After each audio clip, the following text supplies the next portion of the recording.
Hi, welcome back to the second half of Session 5 of Pirate Smugglers and the Making of the Modern World. Now, in this second half today, we're going to get down and look at the group that I was talking about in the first half in general terms. We've seen people that functioned somewhat like freebooters in the first half. You look at William Kidd and Henry Avery. They sort of violated the sort of given rules of the game in terms of attacking interests other than those that were directly opposed to the English government. Now we're going to look at people who did this on a regular basis, that really were these people that were sort of cut adrift from colonial society in the Caribbean and who were fairly anarchistic in their choices of targets that they would attack as part of their piratical activities. In general, it's been described as a war against authority, that if nothing else, if these people weren't strictly social bandits, if they weren't truly representing the poorer classes and fighting against the powerful elite, if nothing else, they certainly were launching an out-and-out attack against general symbols of authority, whether it was the British government, the French government, local rule, colonial rule in the region. All of that would certainly be part of pirate activity at this time. Now, we also see in their activities, and again we'll get into more of this when we get to the social history and look at this as a focal point, but we do see clear signs of democratic pirate societies. In other words, in many of these instances, although again Blackbeard stands out as quite an exception, in most of these cases with the other pirate captains that we're going to look at, these people were generally elected as captain, as was the first mate, the second officer in command. And decisions were usually made in a democratic manner. In other words, the decision, are we going to stay in this particular area to carry out attacks on commercial vessels? Are we going to move somewhere else? How do we divide up the loot and that sort of thing? Most of that was done in a relatively democratic fashion in this period among the freebooters. Again, Blackbeard, as we will see, is the great exception. Also, it's a period, at least for Western piracy, where we see the emergence of women pirates, or where we at least have some evidence of women pirates. In general, there is not a lot of evidence of women as active pirates. Okay? In general, in fact, in the West, pirate ships as naval vessels, as merchant vessels, usually were all male societies or communities. Women often were not allowed on these ships, although, of course, periodically prisoners would be taken. There were exceptions, of course, where the captain might have several women on board, that sort of thing. But generally speaking, they were all male societies in the West. When we get to China, when we talk about China next week, we'll see that's a very different case, that there were a large number of women that were participants in pirate activities, members of the crew. But in the West, we do have this very delineated gender separation where male crews insist on maintaining essentially all male communities. However, there are two exceptions that come out of this specific period. One of them was Mary Read and the other Anne Bonny. And interestingly enough, they both wound up serving on the same vessel, the vessel captained by Calico Jack Rackham. Calico Jack, given that name because of his love of sort of showy dress. He loved to wear a fur hat and a very splendid waistcoat, etc. Now, Mary Read was born in England, and she and Anne Bonny, who was born in Ireland, both dressed as men from a very early age. The stories here, of course, as many of these stories, aren't entirely documented. What we do know is that apparently Mary Read was dressed as a man or a boy for reasons that had to do with her mother wanting to make relatives think that she was a boy. This had to do with getting support for her in raising the child. Anne Bonny, we think, wore male clothes because she liked to wear male clothes. Mary Read actually participated as a soldier in wars in continental Europe before she wound up in the Caribbean and serving as a pirate. Anne Bonny, on the other hand, was taken by her father. Both of the women were illegitimate, but her father recognized her and took her when he moved to the Carolinas, and it is from there that she eventually joined a pirate crew. but both of these women wind up serving with Calico Jack Rackham's crew, and as we will see, were two of the more fierce warriors among the pirates. And I'll get into the details of that when we come back and look at social history in more detail. But these two are very striking cases of women who were pirates and who were highly effective in their chosen profession until they were captured. Here again we see that this kind of society, pirate society, that's emerging among the freebooters, as we call them, around this period, 1715, 1726, roughly in that time period, is very different from earlier piratical activities in the Caribbean, in the sense that, again, these people are waging a war on authority, and at the same time we see types of social activity that are clearly democratic in form, and we see variations in gender roles where women, if they had an involvement in piracy, it was always on land before. They were the ones who ran pubs, who would serve as people who exchanged money for stolen goods from the pirates. They might provide intelligence information to the pirates. But here now, with Mary Read and Anne Bonny, we see two women who are directly involved in piratical activities. So in a variety of ways, this age of the freebooters does diverge from many of the practices that were common in earlier ages of piracy. And again, at least in the West. Elsewhere, it's different. One other thing that we see, although it was not unique to the freebooters, is that at least some of these people, and of course I'm thinking particularly of Blackbeard, it's hard not to, exhibited forms of behavior that we would call today psychopathic or sociopathic. These were people who apparently engaged in violent activity for the pure pleasure of imposing pain on other human beings.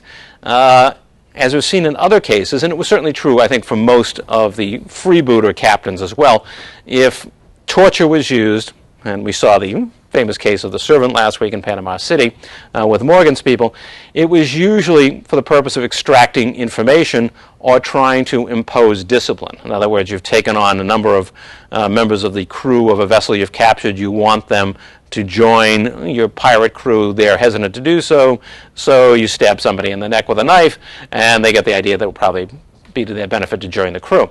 Or you're torturing someone to find out, well, where is treasure being held, when's the next merchant vessel sailing. There is usually some reason for it, and in the context, as we've seen earlier with what happened to William Kidd, in the context of a very violent age where public authorities regularly used violence and torture on people, this was not exactly out of the ordinary in terms of social conduct. However, people like Blackbeard went a lot further. It's clear in some of the cases that I'll mention as we go on today that some of the things that Blackbeard did were simply acts of out-and-out cruelty and violence. There's no excuse, there's no explanation above and beyond that. And there are other cases, and we'll look more closely at them when we come back again and look at social history, but Blackbeard today will use the primary one. There are other cases from this period of clearly people who were pirates, but who were also sociopaths or psychopaths, depending on which term is you choose to apply to them. Now, speaking of Blackbeard, first of all, let me show you a picture of them. They're fairly common, but it's always interesting to look at these depictions.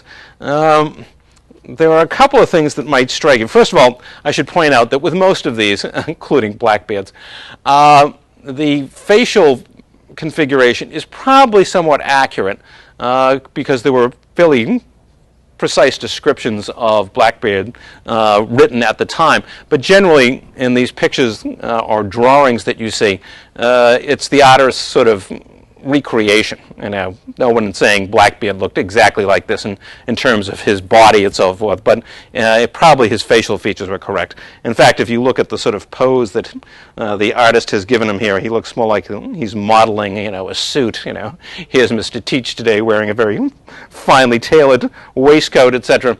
It's not the look of a fierce pirate necessarily. It's more of a look of a pose that would be struck by a gentleman who was having his portrait painted, and that's what the artist happened to give Blackbeard.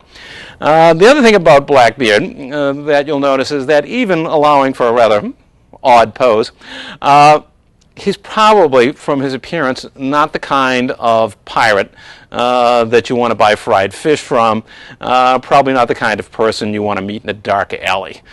He, generally speaking, had a fierce presence and was known far and wide for unpredictable acts of cruelty. One other thing about his appearance is that you'll notice, if we here and here, you'll see these wreaths of smoke rising up from around his hair. Blackbeard had a tendency to take what would essentially be candle wicks and twist them into his hair and then light them, and then they would smolder there and the smoke would rise up around his head. Now, in the 21st century, we may look at that and say, well, he just looks like a very ugly birthday cake. It's had the candles blown out.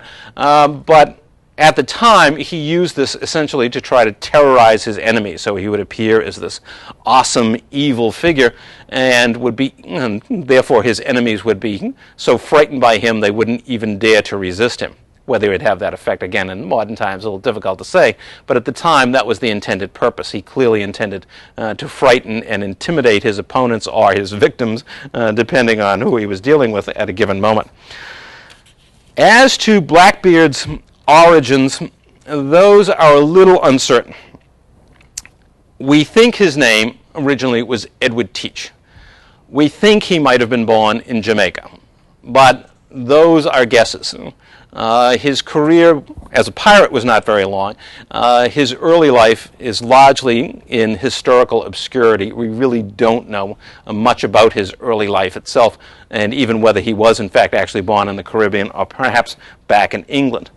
We do know that he served as a sailor in the British Navy during the War of the Spanish Succession, and apparently earned a reputation as a particularly valiant and fearless warrior during engagements with the Spanish in the course of this war. Now, that's probably because he took great pride and pleasure in killing people, but of course, at the time of war, that's a particularly attractive set of characteristics, less so in peacetime.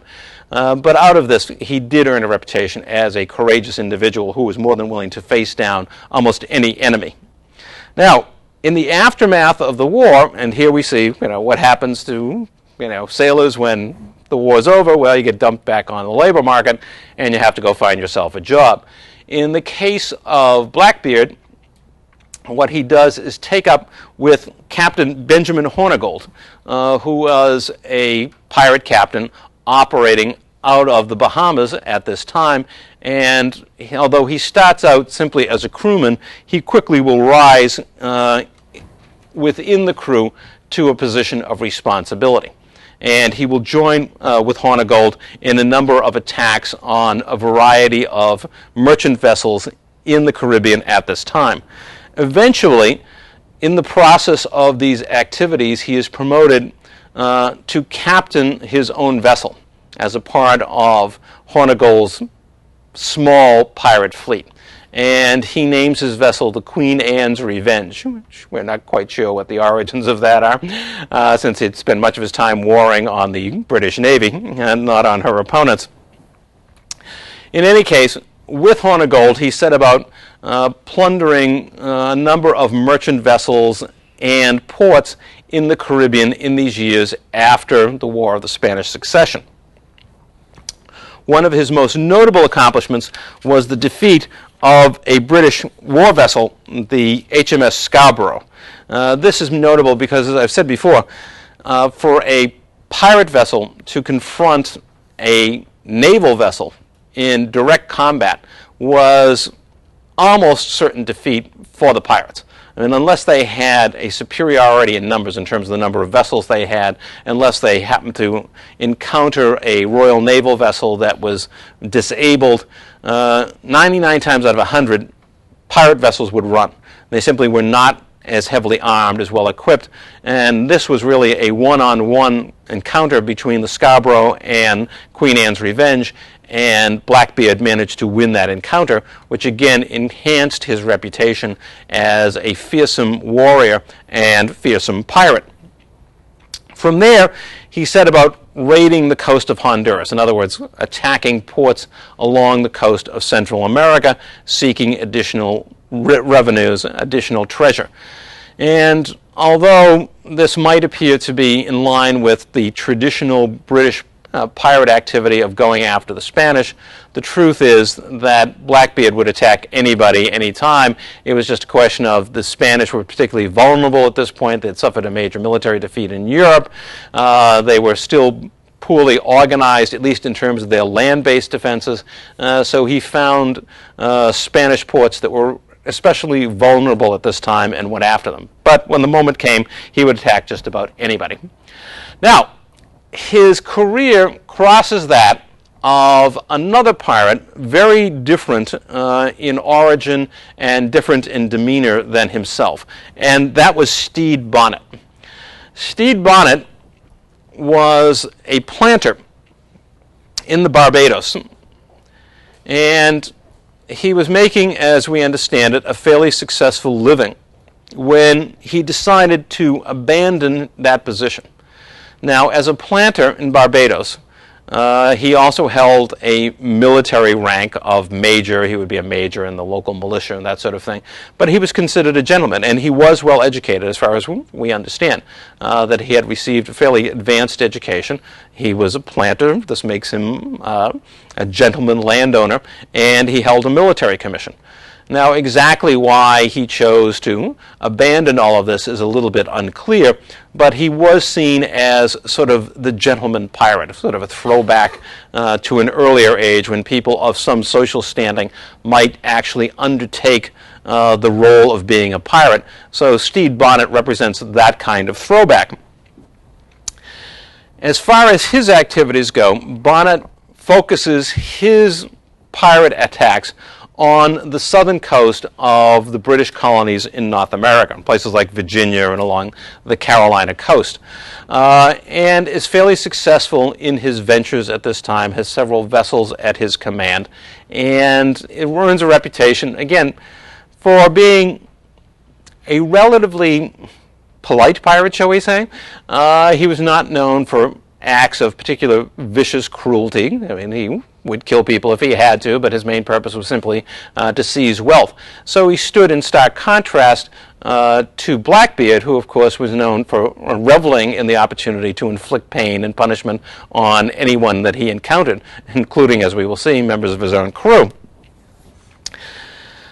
Bonnet's principal vessel was known as the Revenge, and at some point he and Blackbeard encounter each other off the coast of the Carolinas.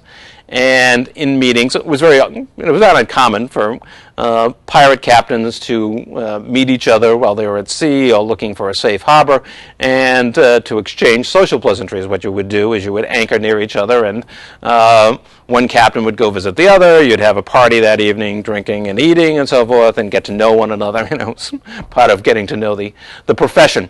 And this apparently happened between Blackbeard and Stede Bonnet. However, in some sort of strange psychological interaction, Bonnet essentially concedes leadership of his own vessel to Blackbeard. He becomes essentially a lieutenant to Blackbeard, and Blackbeard takes him on board the Queen Anne's Revenge and assigns one of his own men to captain the vessel known as the Revenge that Stede Bonnet was sailing. So here we have a man who has gone from being a gentleman farmer, if you will, to a gentleman pirate, and now, on his first encounter with Blackbeard, he simply throws over his own captaincy, his command of this vessel, and becomes the second banana to Blackbeard's ongoing psychopathic show. Why he did this, we may never know, what the particular psychological reasons were that he gave in to Blackbeard and took on this position. In the meantime, Blackbeard has problems of his own, and that is that as much as he has enjoyed considerable success in attacking various merchant vessels in the Caribbean, he is, of course, at the same time earning a reputation that is bringing down the wrath of the British Navy upon him. partly because of his violence, and partly because he doesn't choose to attack just Spanish vessels. He'll also attack British vessels, colonial vessels from North America, etc.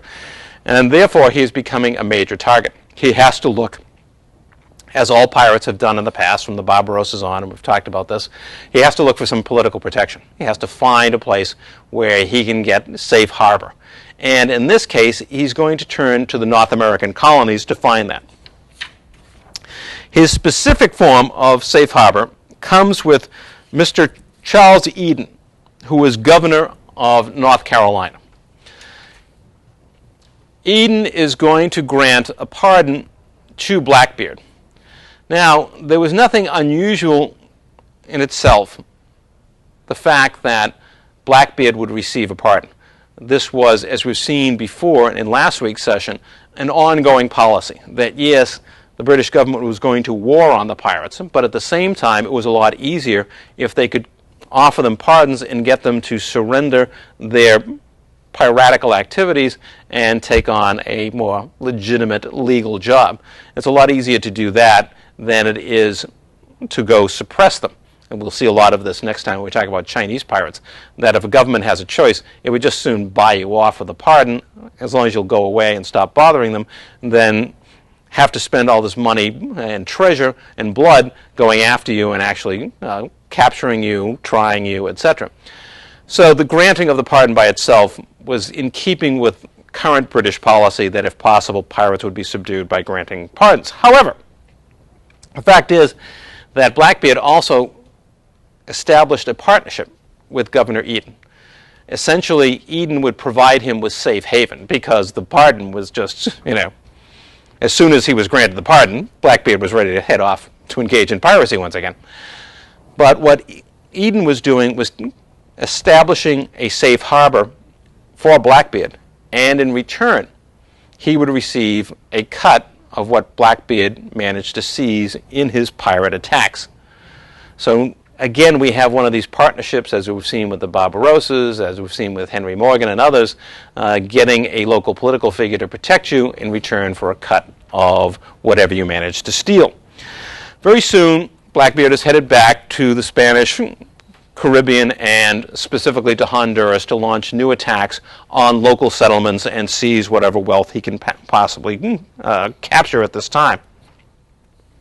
One of the things that he manages to do at this time is capture a merchant vessel known as the Adventure, which brings him a major infusion of wealth. So he is a highly successful operator in the Caribbean in terms of attacking ports, in terms of attacking merchant vessels, and also seizing passengers and holding them for ransom. Sort of the three major activities, if you will, of pirates at this time, typically holding people for ransom, attacking merchant vessels, and attacking port cities. All three of these were areas in which Blackbeard seemed to excel during his short career. Now, the major reason that we really know about Blackbeard is not his success in these areas, because others, as we will see, were even more successful in terms of the amount of wealth they accumulated, in terms of the number of ships that they captured. Blackbeard was good at it, but he'd sort of fall into the above average category, but nothing distinctive.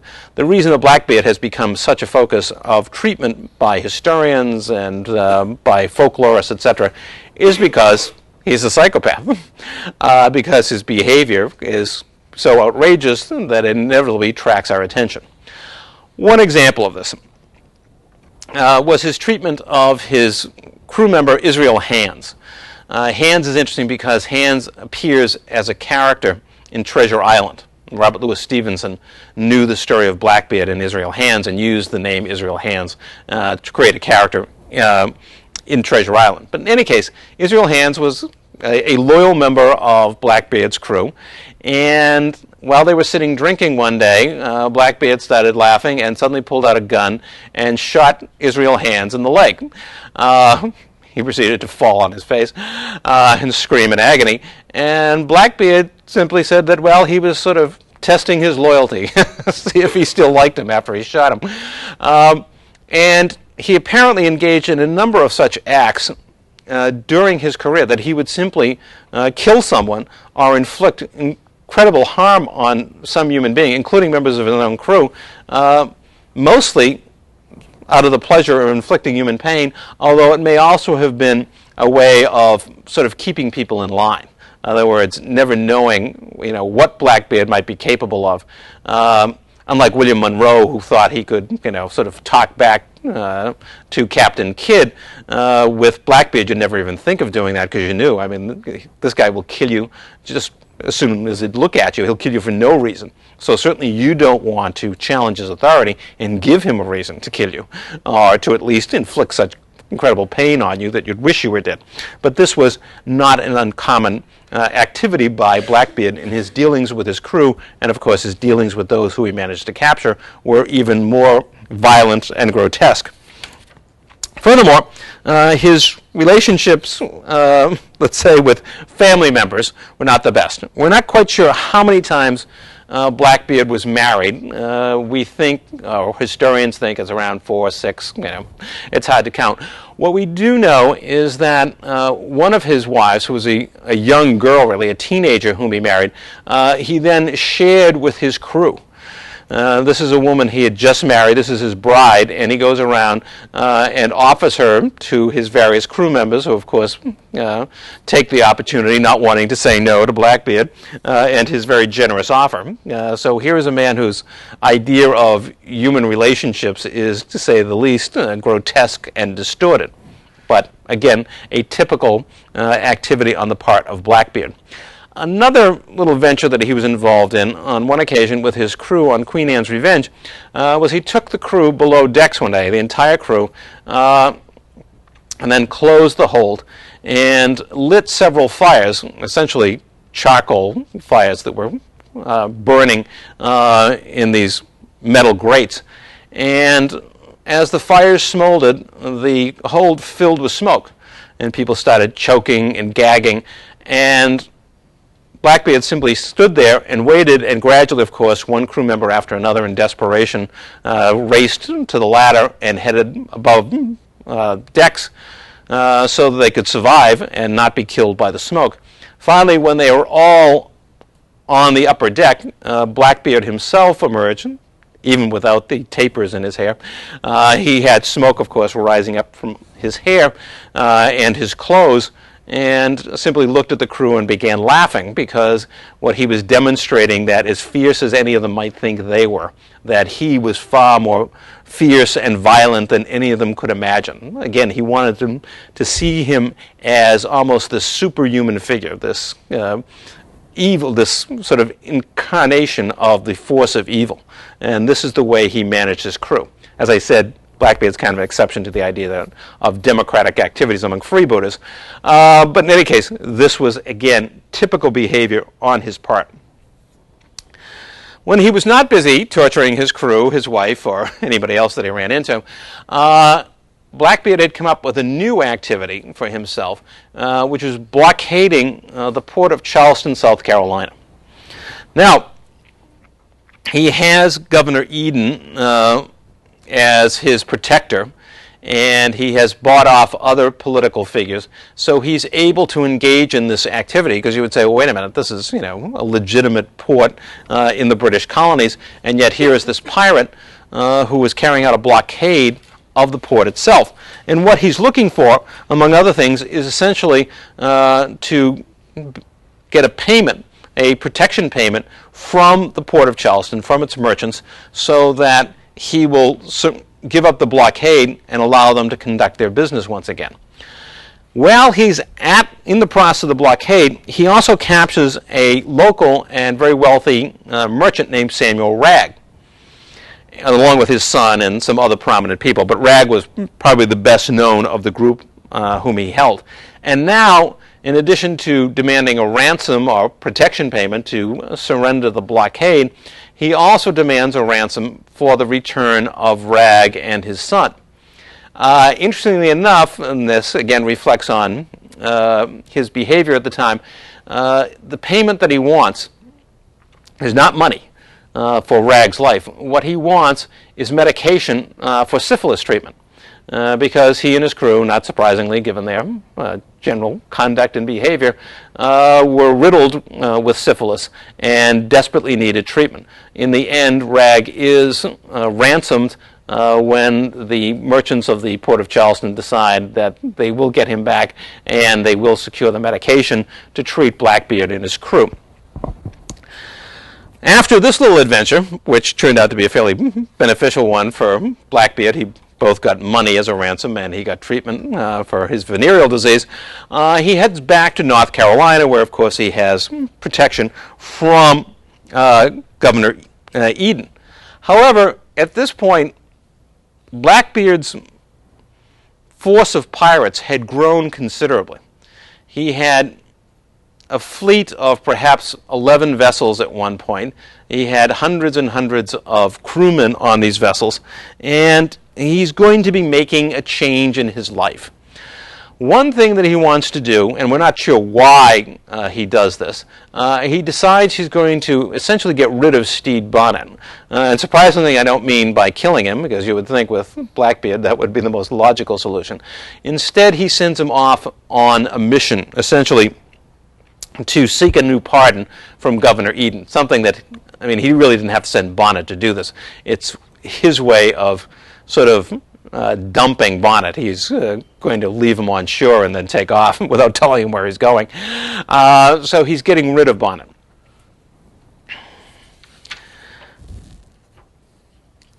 Bonnet manages to secure the pardon, not that it will mean much to anybody, but while he's busy doing that, Blackbeard is busy paring down his crew. He apparently felt that his organization had become a little too big and unwieldy, was too easy to spot, and what he's trying to do is refocus it on one or two vessels and get rid of the other ships and the other crews. Some of this was done essentially by giving people an opportunity to sail off and launch their own ventures. In other cases, he eliminated people physically. But he is paring it down. So apparently he felt that he was becoming too vulnerable, that while this large group might be useful in terms of blockading Charleston, now if he wanted to resume more traditional pirate activities of attacking merchant vessels, he needed something that was a little more streamlined. So he's in the process of doing that. And he will even get rid of the Adventure, his vessel, or Bonnet's vessel, I should say, as a part of this process.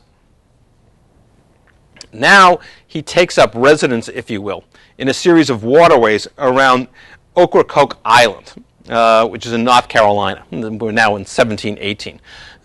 He's there essentially, well, for a couple of reasons. One, because he's engaged in this process of streamlining his operation.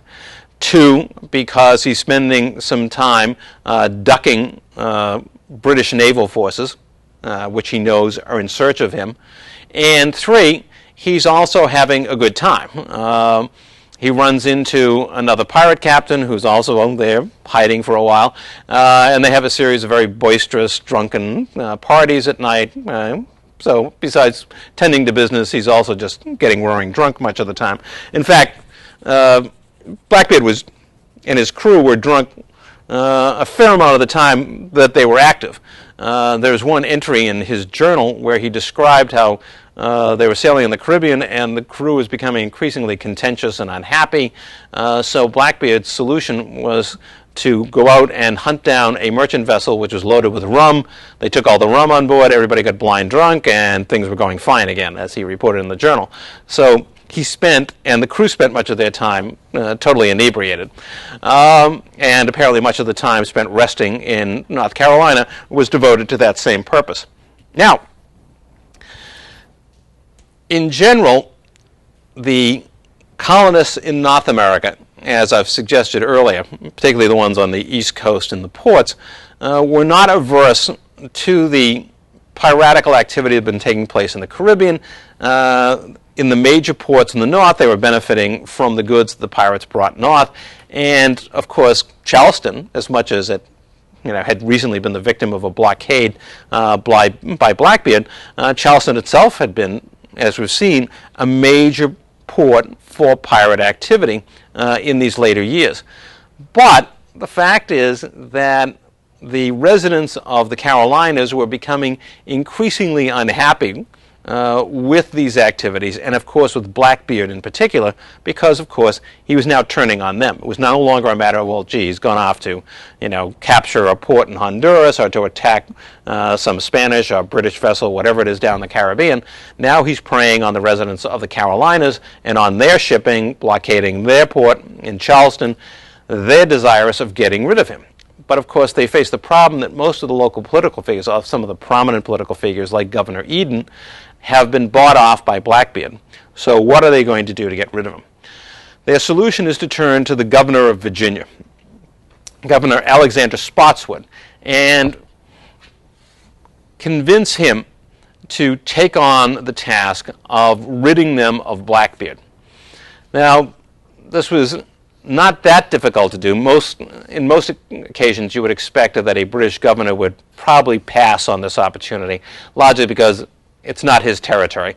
Blackbeard was not any kind of imminent threat to the colony of Virginia. But Spotswood himself was a former naval officer. He hated pirates, and of course, the fact is that the British government and the British Navy are launching right at this time their increased efforts to suppress piracy. And this is the time when they're building up, adding those 6 additional vessels on the coast of the Americas to hunt down pirates. And so Spotswood is willing to throw himself into the task. And specifically, he manages to convince the local British admiral to loan several of his officers and some of their crews and a couple of small vessels to go in search of Blackbeard. Specifically, Lieutenant Robert Maynard was going to head this expedition. So because Blackbeard has managed to alienate the populations in the southern colonies, particularly in the Carolinas, he now has a new enemy in Governor Spotswood and a new person hunting him, and that's this Lieutenant Robert Maynard. The encounter finally takes place on November 22nd at Ocracoke Island. Maynard and another officer in 2 relatively small boats approach Blackbeard's vessel, and in fact he's aware of their approach and why he doesn't attempt to flee. He may have felt that, and these vessels were both much smaller than his own, and he may have felt that he had a major advantage there.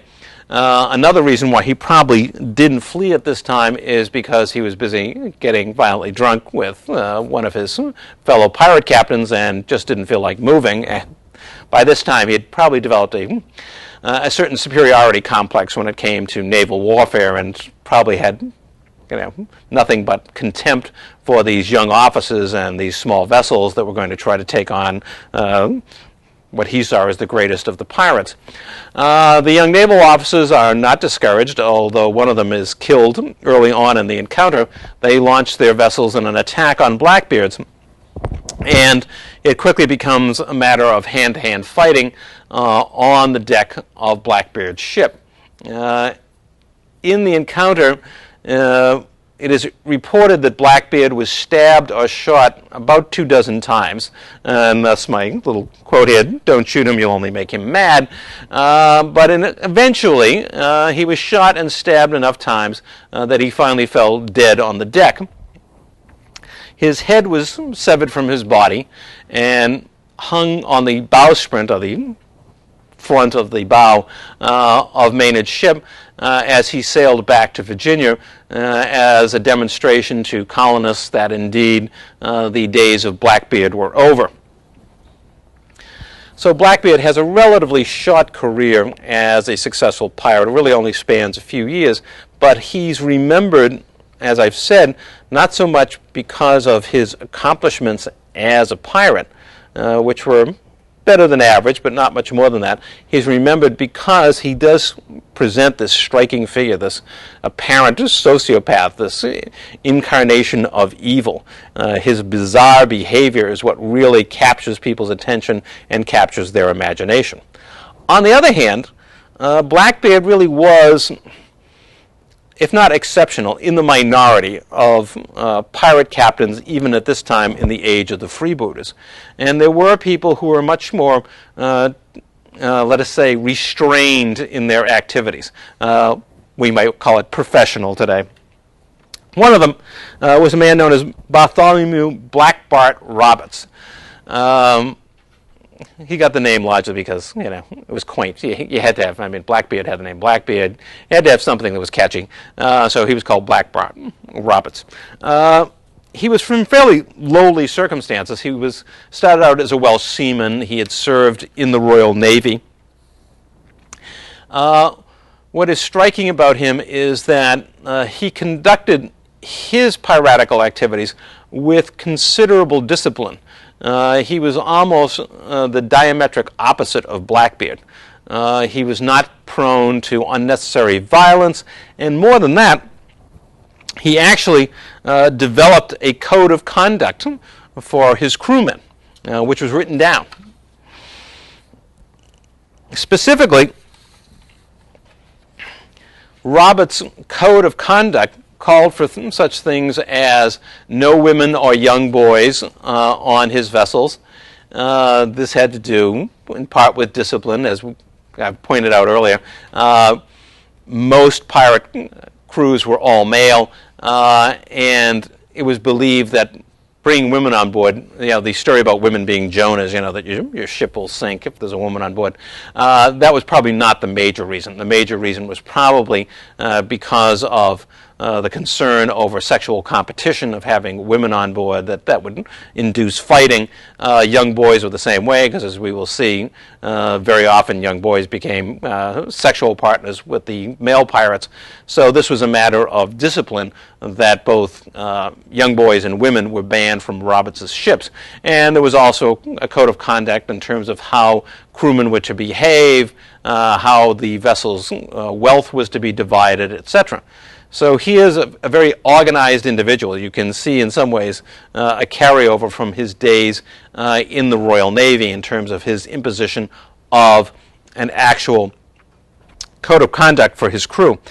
He was also something of a dandy, liked to wear fur hats and the finest clothes, and was looked upon as, again, something of a gentleman. Not that he held any such title or claim in his social standing, but just that he dressed well and wanted his crew to respect him and to act in a disciplined fashion. Much of his pirate activity took place off the coast of West Africa. He was involved originally as a seaman in slaving ships that were operating off the coast of West Africa until he himself was captured by a pirate vessel and became part of the pirate crew.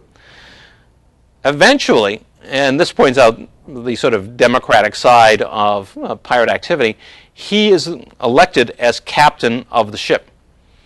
So the way this comes about is that his behavior, his conduct, and most of all his knowledge of the sea impress his crewmates, and they are the ones who decide to replace their captain and elect Roberts in his place.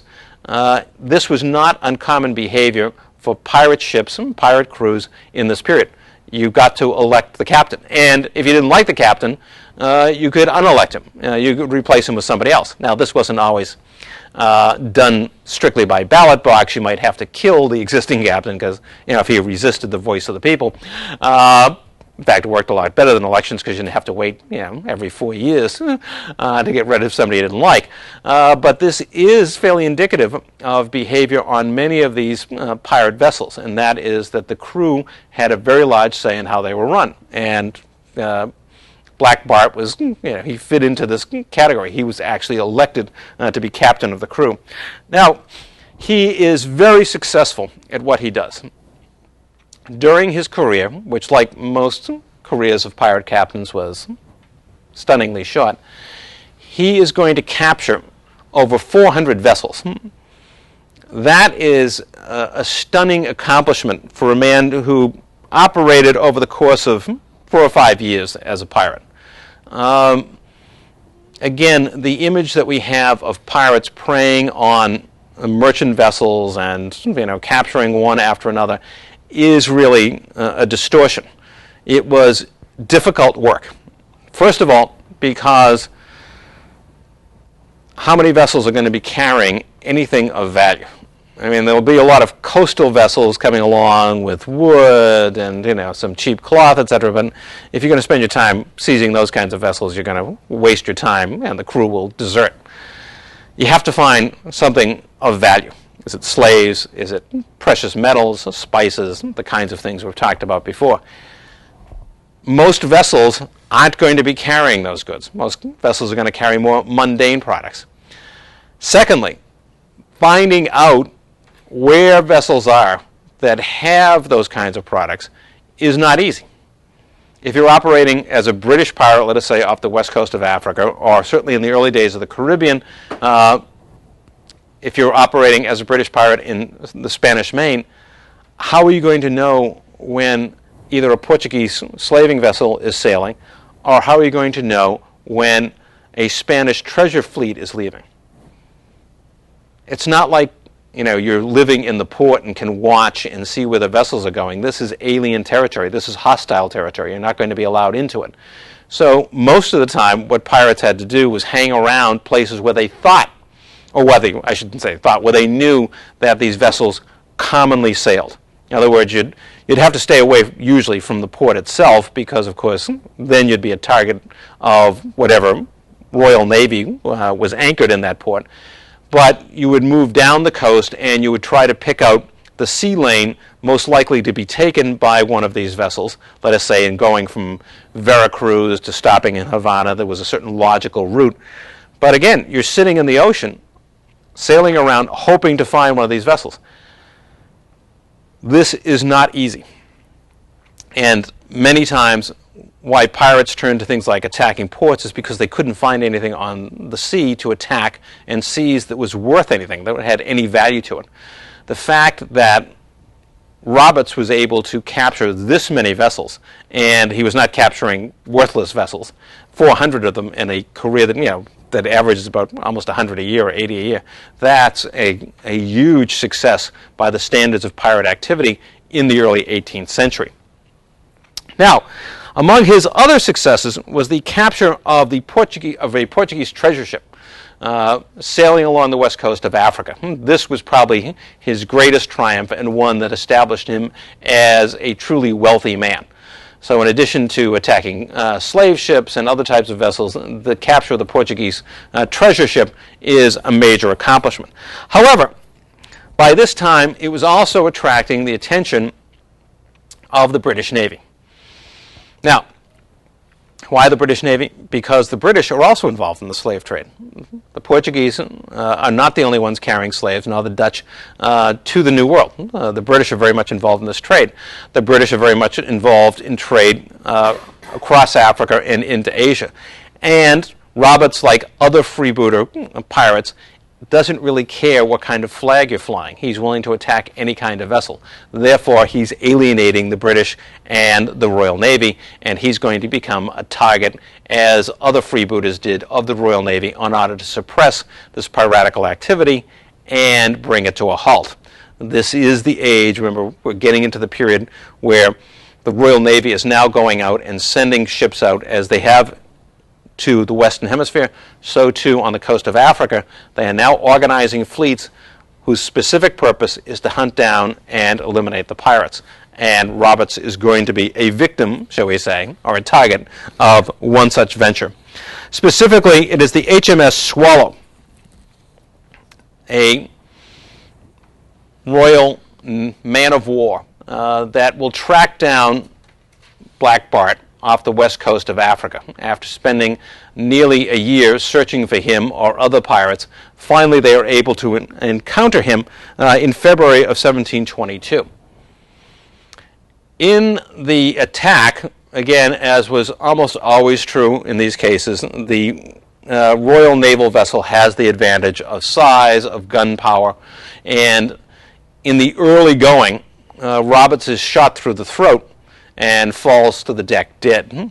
His crew, interestingly enough, in the midst of the battle, took time to take his body and toss it overboard into the sea, because that had been his request. It actually left a request that if indeed he should come to an ill fate on the high seas, he would ask that his crewmen would bury him at sea. So you have this burial at sea going on in the midst of a sea battle between the Swallow and Black Bart's ship. In the end, a number of the crewmen who helped bury Black Bart would join him in terms of joining him in death, because some 52 of them were taken, put on trial, and of course, again, this is now a time when they can be tried locally. They don't have to be taken all the way back to England, and 52 of them will be hung as punishment for their piratical activities. So clearly, we're now dealing with a British government that is cracking down to the extreme. The idea that this number of pirates would be captured and then executed. Yeah, lots of them have been captured in the past. Some pardoned, some sent to jail for a few years. But the idea that you would take this large a number of crewmen from a vessel and execute them indicated just how severely the British were now cracking down on piracy here in the 1720, at the beginning of the 1720s. Now it's very serious business. Another venture aimed to destroy piracy at this time was the anti-piracy mission of Jonathan Barnett. Barnett is another Royal Naval officer who's sent out to the Caribbean for the purpose of tracking down pirates and putting an end to the scourge of piracy in the Caribbean. Specifically, he is responsible for the capture of Calico Jack Rackham. Now, to go back for a moment, Calico Jack is the pirate who had among his crew Mary Read and Anne Bonny. And they are captured along with Calico Jack and are going to be taken to Charleston to be put on trial. Calico Jack will be found guilty of piracy and executed. Mary Read and Anne Bonny will also stand trial at risk of their lives for piracy. However, they have an excellent excuse, if you will, guilty with an explanation. Actually, they have a way of trying to get out of being executed, and that is that both of them are pregnant. And even for the 18th century Admiralty Court, the idea of executing a pregnant woman was difficult for them to accept, so neither one of them were going to be executed. In fact, Anne Bonny, it's a little unclear what happened to her in the end, but Mary Read actually died while she was in prison, probably of fever. But these two women pirates escaped the scaffold, escaped the noose, but only because both of them were pregnant at this time. We assume it was Calico Jack in both instances, but that's not entirely clear either. In any case, this brings to an end the adventures of these two women pirates, but we are going to come back and look at their lives and their careers in more detail in the session that deals with the social history of pirates. Now, the ongoing assault against the pirates continues.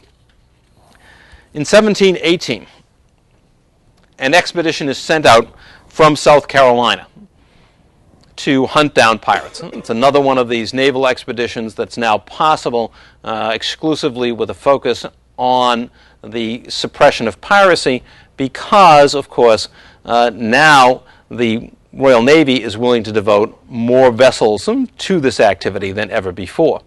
And in an encounter at Cape Fear, which is right on the South Carolina coast, they engage in battle with a pirate vessel that is captained by none other than Stede Bonnet.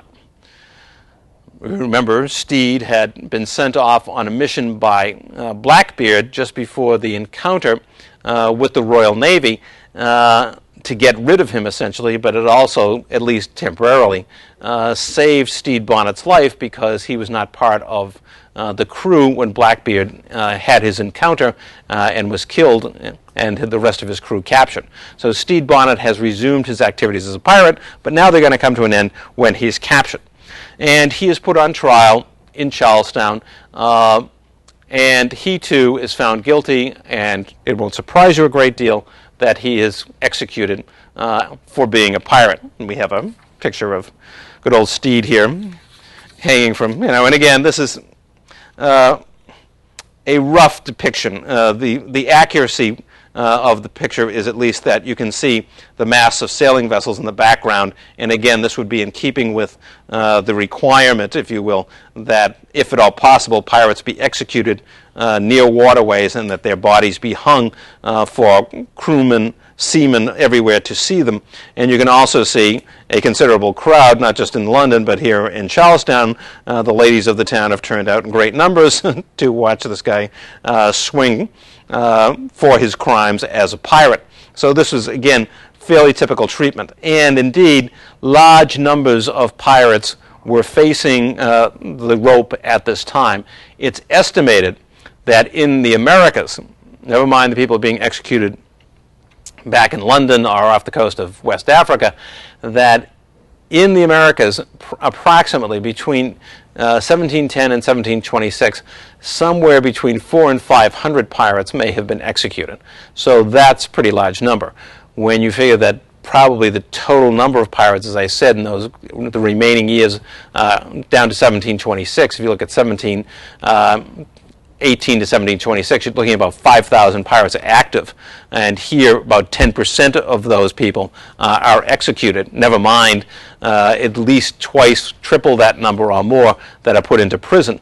This, you can understand, was a crushing blow to piratical activity in the Caribbean at this time, when the British get serious, start sending out these naval voyages, and start executing pirates in large numbers. In the old days of pardons and maybe a couple of years in jail, etc., these were all going by the board. If you had a major role in pirate activity, if you were clearly an active and voluntary member of a pirate crew, and you were captured, chances are good you were going to swing.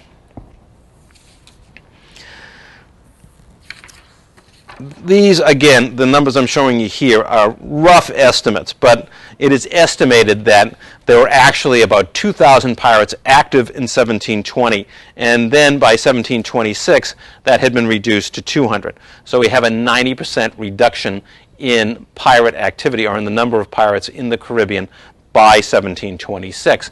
A major accomplishment, but also a demonstration of the simple reality that pirates can only operate in an environment which is conducive to their activity, a political environment that's conducive to their activity in particular. And that has to mean either that some local political authority, a state system of some kind on a larger scale, is willing to promote and protect the pirates for monetary gain, to use as a military force against their enemies, whatever the reasons may be, access to wealth.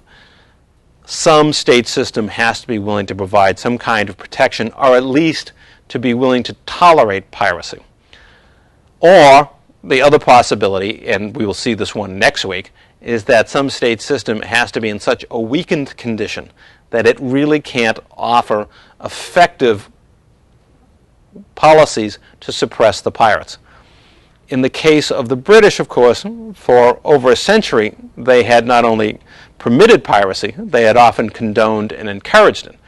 But once they decide, by the beginning of the 18th century, that they're going to bring piracy to an end, it doesn't take very long for an application of naval power to suppress the pirates.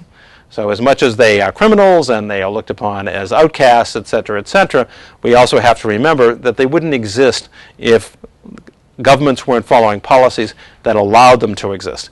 When they decide that the pirates no longer are in the best interest of the state, and then we'll see in a minute some of the reasons why all of this accumulated, when that occurs, then it's all over for the pirates. They cannot survive the attack of established state systems, at least ones that have any significant degree of military power, and that was the fate of the Caribbean pirates at this time. The pirates of the Spanish Main had largely disappeared by 1726. They had been essentially wiped out. Piracy would continue in succeeding decades, but at a very low level, as it would be true in other parts of the world in the next couple of centuries. Now, the end of the pirates of the Spanish Main. How do we sum up the significance of these people in this segment that we've been looking at today? What is their larger significance? First of all, we have to point out that particularly in this period, when we looked last week at people from Drake to Henry Morgan, we saw both gentlemen pirates and pirates who we would describe as buccaneers from the lower classes, etc. But even in that instance, these people generally followed a course, and I'm talking about pirates like Drake and Morgan, where they were focused on attacking enemies of their own country, enemies of the monarchy which provided them with protection. British pirates attacked the Spanish. They might attack the French, they might attack the Dutch. So too, the French would attack the English, the Spanish, everybody attacked the Spanish because they had the money, etc. So there was a consistency with their activities that was focused on enemies of the monarchy, enemies of their country. In this new age that we just talked about, we still see gentlemen pirates, but even some of those gentlemen, a Captain Kidd, for example, when I say gentleman, somebody from, a reasonably prosperous upbringing, people like Kidd and Henry Avery, even these people went beyond the accepted bounds in terms of largely confining one's activities to the enemies of the state. Even gentlemen pirates like Kidd and Avery attacked targets that made the pirates the enemy of powerful forces in their homeland, specifically the East India Company. When Avery and Kidd went after Muslim merchants and pilgrim ships in the Arabian Sea, they were essentially signing their own death warrants. Although Avery managed to escape execution, he certainly came to an impoverished end. They were violating the old rules of the game. When we come to the freebooters, the group that we've just looked at in the second half of today's session, these people really never ascribed to the idea that there were sort of national bounds on their activities. In other words, they would focus their activities only on the enemies of the British Crown, because the pirates we've talked about today, for the most part, British pirates. That was never a part of their operating mechanisms and their policies. Even Black Bart, with his code of conduct for his crew, never said, well, we can't attack any vessel except vessels that are enemies of the British government. The freebooters were really willing to cross that line right from the beginning. They had come from the margins of society, a society where, as we talked about earlier, their treatment as common seamen would have been cruel and their lives desperate ones. People who took up this life really had no allegiance to a colony, to a monarchy. Their only allegiance was to their own crew and to their venture. And this in itself was going to make them major targets of state systems. Aside from changing economics, aside from the fortunes of war and who was fighting whom, the fact is the freebooters were going to be targeted for certain, no matter what happened between France and Spain and England and their various wars, no matter what happened with the sugar industry, the freebooters were going to be targets because they were the anarchists of the open sea. They would attack anyone, anytime, anywhere. So they were a basic threat to authority. And we're going to look again more closely in a couple of weeks at, were they fully conscious of what they were doing? Was this a conscious protest against conditions in colonial society and the conditions that people who lived on the sea had to endure, or was it simply greed? Fact is, whatever it was, they chose to ignore the lines of authority that existed in colonial societies and attack anywhere and any time they chose and any target. They were more than willing to kidnap wealthy merchants and hold them for ransom, as we've seen with Blackbeard, and willing to attack vessels flying under any flag. At the same time, that this attack on the freebooters had an inevitability to it. It's also true that other conditions were changing at the same time that sealed their fate. Certainly they were going to be attacked no matter what. But in addition to that, the growing sugar economy in the possessions of England and France and the Netherlands in the Caribbean meant that with these more established economies, those colonists and those royal governors were going to become increasingly leery of pirate activity. They had less need for it because their economies were more self-sustaining with sugar. And with the freebooters coming along, they were willing to attack any vessel. So even if you were a merchant sailing out of Kingston, Jamaica, even if you were a merchant sailing out of Charleston, South Carolina, didn't make any difference. Blackbeard or someone of his ilk would just as soon attack you as they would attack a Spanish treasure fleet. So as conditions stabilize in the colonies, and particularly in the Caribbean, there is less need for the pirates, and they are going to lose the sort of popular base that they had. There is a declining willingness to support piracy. If we look back earlier today at the case of Henry Avery and what happens to Avery as compared to a Henry Morgan. Yes, people like Avery and Kidd were still seen by much of the public with sympathy, but they are not going to escape justice. They are not going to escape persecution, at least. Kidd certainly got justice in his execution by the state.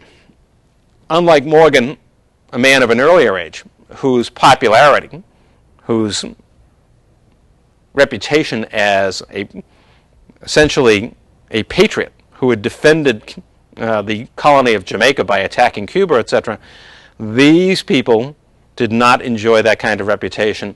They were increasingly seen as enemies of the state and enemies of the population at large. And as a result, they would be unable to avoid the fate of hanging at the end of a rope. Now, we've also seen, of course, that there is an interlude here from 1700, really 1702 to 1713. We see the law in 1700 allowing pirates to be tried in vice admiralty courts in the colonies, but then we see this long period where people like Blackbeard and Bart, etc., are all very active, and much of that is due to the fact of the War of the Spanish Succession. Here, this other factor intervenes to forestall, at least for a time, the destruction of the pirates. And that has to do with, one, the fact that the war drew off for a time a number of the human resources that would normally be part of pirate crews, as these people were essentially bludgeoned into service in the Royal Navy. And then secondly, of course, it made it impossible for the Royal Navy to devote additional resources to the search and capture of pirates until after the war had ended in 1713. So we see a surge of piracy coming right after the war with people like Roberts and people like Blackbeard and Stede Bonnet, all of these people at this time, even though there's been a strong anti-piracy law in effect for more than a decade, but this is an exception. This is time that has been bought for them by the effects of the war. Once the effects of the war pass, and once the Royal Navy can organize itself and send additional vessels into the Caribbean and into the Atlantic Ocean off the west coast of Africa, the days of the pirates are numbered.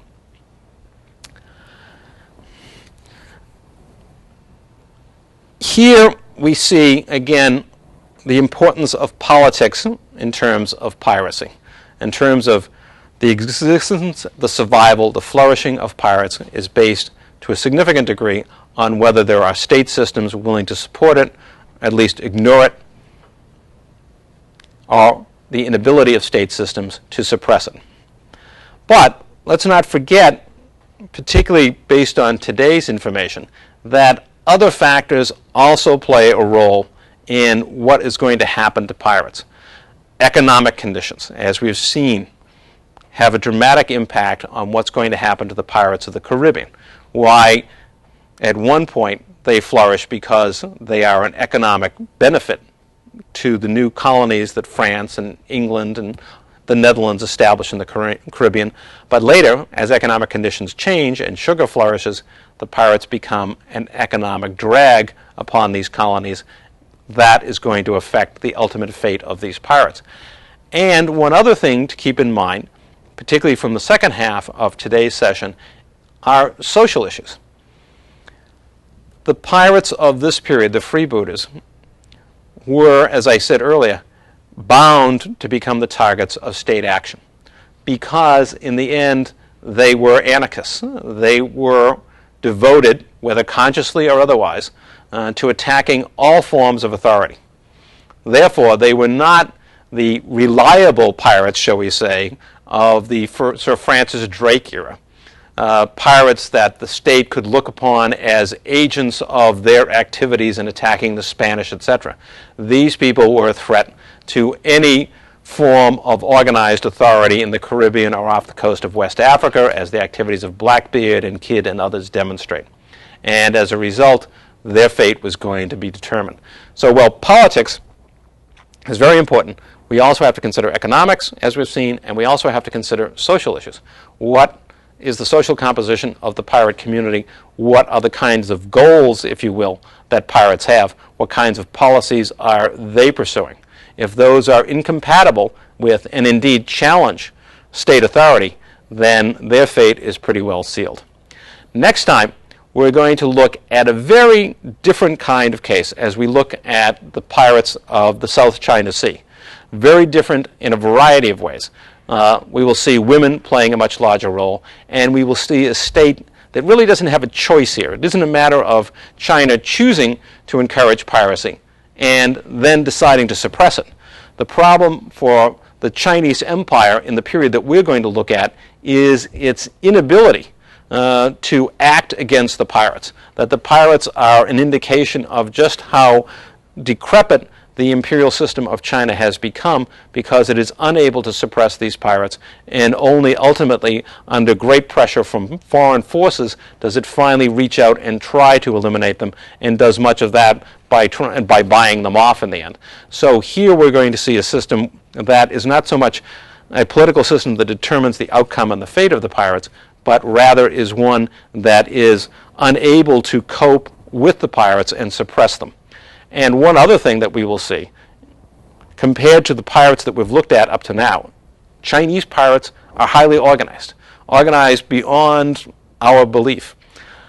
A pirate society that organizes essentially a corporation to manage its affairs, a multi-layered corporation, a bureaucracy to manage the operation of pirate activities, headed by a woman no less. And that's the other distinctive feature we will see, is the very large role that women play. So as much as we've seen some interesting commonalities among pirates up to now in the Mediterranean and the Caribbean, these experiences are going to be subject to revision when we look at China and add that to our store of information, that not all pirates necessarily operate on a small and sort of a small scale and operate sort of instantaneously.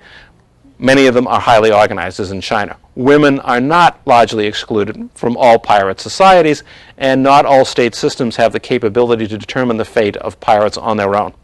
All of those things we'll come to focus on next time when we look at the pirates of China in session 6.